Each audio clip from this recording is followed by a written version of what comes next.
यदि उस सुसमाचार तुम स्थिर भी हो, उसी के द्वारा तुम्हारा उद्धार भी होता है। यदि उस सुसमाचार को जो मैंने तुम्हें सुनाया था स्मरण रखते हो, नहीं तो तुम्हारा विश्वास करना व्यर्थ हुआ। इसी कारण मैंने सबसे पहले तुम्हें वही बात पहुंचा दी जो मुझे पहुंची थी, कि पवित्र शास्त्र के वचन के अनुसार यीशु मसीह हमारे पापों के लिए मर गया और गाड़ा गया, और पवित्र शास्त्र के अनुसार तीसरे दिन जी भी उठा। आमीन। तो हम यहाँ पर देखेंगे कि जैसे हम जब मसीह में कैसे आते हैं, हमें किसी न किसी के द्वारा परमेश्वर के विषय में कुछ न कुछ बातें पता चलती हैं, जिससे हमारे जीवन में हम परमेश्वर की उपस्थिति को देखते हैं, या फिर हम अपने जीवन में रियलाइज करते हैं कि कहाँ हम गलत कर रहे हैं, कब मतलब हम अपने पापों को क्या करते हैं, स्मरण करते हैं, हमारे अंदर पश्चातापी हृदय आता है।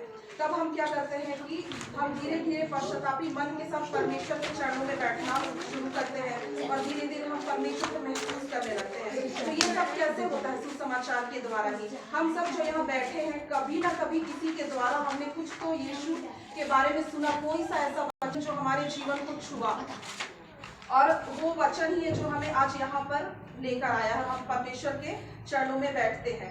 तो स्टार्टिंग में हम देखते हैं कि जब हम परमेश्वर के निकट आते हैं तो हमें ये बताया जाता है कि परमेश्वर हमसे कितना प्यार करता है। उसने अपने इकलौते पुत्र को हमें दे दिया, और वो पाप रहित था, लेकिन हमने पाप किया, लेकिन हमारे पापों को, हमारी तकलीफों को वो अपने क्रूस पर ले गया। मृत्यु के द्वारा वो सब कुछ जो हमारे ऊपर था उसे अपने ऊपर ले लिया, और हर एक श्राप को क्या किया, तोड़ा।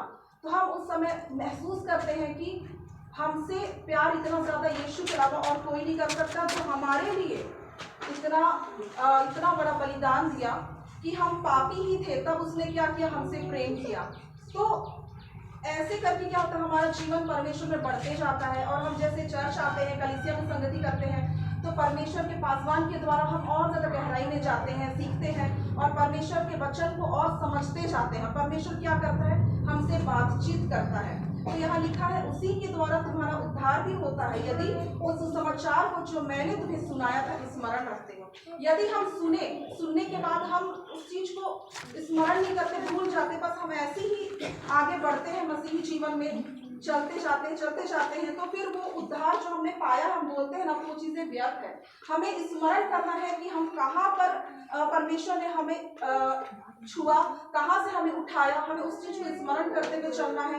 पिछली बात को हमें क्या करना है, कभी भी नहीं भूलना, क्योंकि जब हम पिछली बात को स्मरण करते हैं तो हम क्या करते हैं, और ज्यादा परमेश्वर से प्यार करते हैं, और ज्यादा उसको धन्यवाद करते हैं। क्योंकि एक मनुष्य के जितने ज्यादा पाप क्षमा हुए ना, जिसके सबसे ज्यादा पाप क्षमा हुए, उतना ज्यादा यीशु से क्या करेगा, प्यार करेगा। और जो सोचता है कि मैं तो पाप करता था लेकिन अब मैं नहीं करता हूँ, तो वो चीज हमें कहीं ना कहीं एक घमंड में ले आता है कि नहीं, अब मैं पाप नहीं करता क्योंकि मैं यीशु में हूँ। लेकिन परमेश्वर का लहू हमें शुद्ध करता है, साफ करता है, लेकिन हम उस धार्मिकता में क्या कर रहे हैं, बढ़ते जाते हैं, उस सिद्धता में हम चलते जाते हैं। हम एक बार में सिद्ध नहीं होते, हम आखिरी समय तक सिद्धता की ओर क्या करेंगे, बढ़ते जाएंगे, सीखते जाएंगे।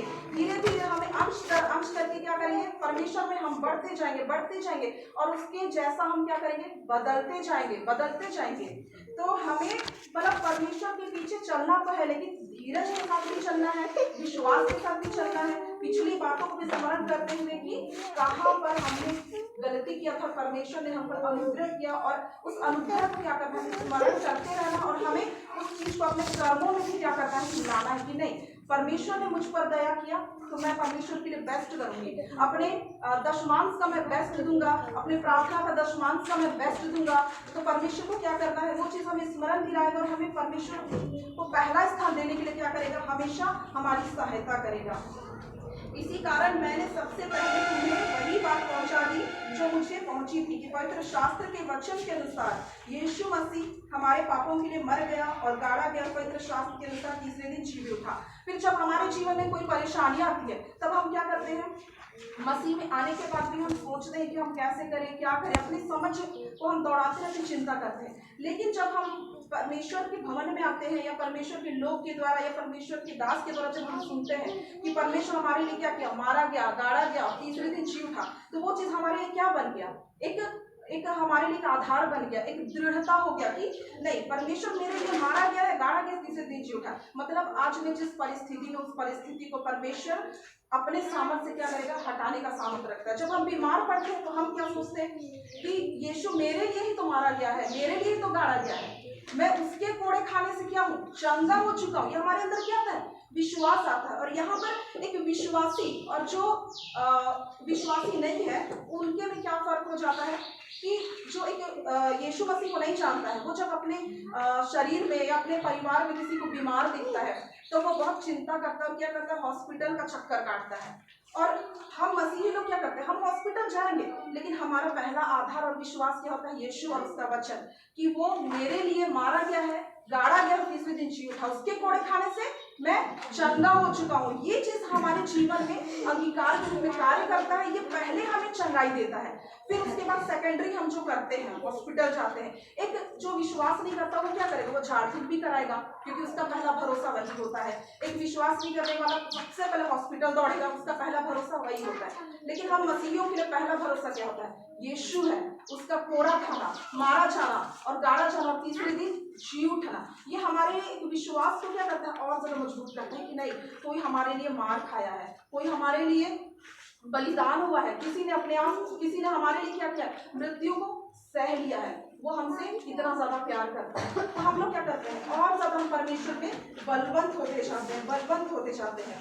फिर उसके बाद ये हमारा पूरा जीवन, मेरे प्रियो, मैं ये समझती हूँ कि हमारे जीवन में जैसे परमेश्वर का वचन कहते हैं कि संसार में तो क्लेश है लेकिन ढाढ़स रख, मैंने संसार में जीत लिया है। वो क्लेश एक मसीही के जीवन में भी आएगा, जो मसीही नहीं है उसके जीवन में भी आएगा, लेकिन हमारे पास एक विश्वास है, ढाढ़स रख, मैंने संसार को जीत लिया है। तो हम यहाँ पर जो नॉन बिलीवर है उनसे तो हम लोग अलग हो जाते हैं। क्यों, ये वचन के द्वारा, ये विश्वास के द्वारा कि नहीं, मेरे लिए मेरा यीशु मेरे लिए खड़ा है, वो जिंदा है, हमारी हर परिस्थिति में हमें निकालने का क्या करता है, सामर्थ रखता है। वो अभी भी हमारी परिस्थिति को बदलने के लिए, यदि हम उसे स्मरण करते हैं तो हमारी परिस्थिति में आकर खड़ा हो जाता है। हमारा ये विश्वास है जो हमें अलग करता है। हम देखेंगे, सच में हम देखेंगे, हम और लोगों को, अपने गांव मोहल्ले के लोगों को, उनकी परिस्थिति में उन लोग क्या करते हैं और हम क्या करते हैं। हमारा भरोसा, अगर हॉस्पिटल में भी कोई एडमिट है तो भी हम लोग अपने भाषा पर हम वचन क्या करते हैं, अंगीकार करते हैं, उसके लिए क्या करेंगे, घोषणा करते हैं। वो नहीं कर सकता, उसके लिए हम चंगाई को रिसीव करते हैं, उसके लिए हम वचन की घोषणा करते हैं। ये सब क्या है, ये हमारे उद्धार में हम बढ़ रहे हैं, ये हमें परमेश्वर का वचन हमें सिखाता है। और मैं कहना चाहूंगी कि कई बार ऐसा होता है कि मैं बहुत प्रार्थना कर रहा हूँ, बहुत वचन पढ़ रही हूँ, चर्च आ रही, फिर भी मेरे जीवन में क्यों ऐसी परिस्थिति हो जाती है, या फिर घर के हालात क्यों नहीं चेंज होते। और कई बार लगता है कि मेरे कोई प्रिय, लेकिन परमेश्वर का वचन तो कहता है ना, वो एक धन्य आशा है। हमें हर एक सब्जेक्ट को लेकर, चाहे परिस्थिति कैसी